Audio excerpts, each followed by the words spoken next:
بسم اللہ الرحمن الرحیم۔ السلام علیکم۔ روزہ جان بوجھ کر چھوڑنا، بغیر شرعی عذر کے روزہ نہ رکھنا یا رکھ کر توڑ دینا بہت بڑا گناہ ہے۔ اس کی قضا بہر صورت واجب ہے۔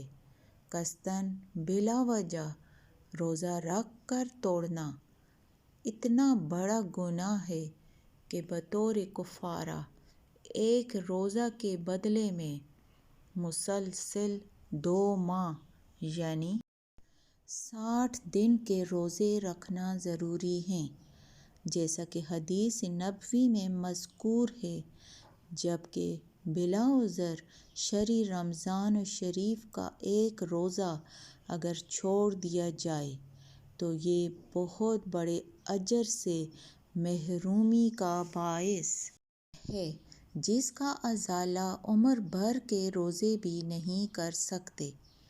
حضرت ابو ہریرہ رضی اللہ عنہ روایت کرتے ہیں کہ حضور نبی اکرم صلی اللہ علیہ وآلہ وسلم نے فرمایا، جس نے بغیر شرعی اجازت اور بیماری کے رمضان شریف کا ایک روزہ بھی توڑا، اسے عمر بھر کے روزے کفایت نہیں کر سکتے، اگرچہ وہ عمر بھر روزے رکھے۔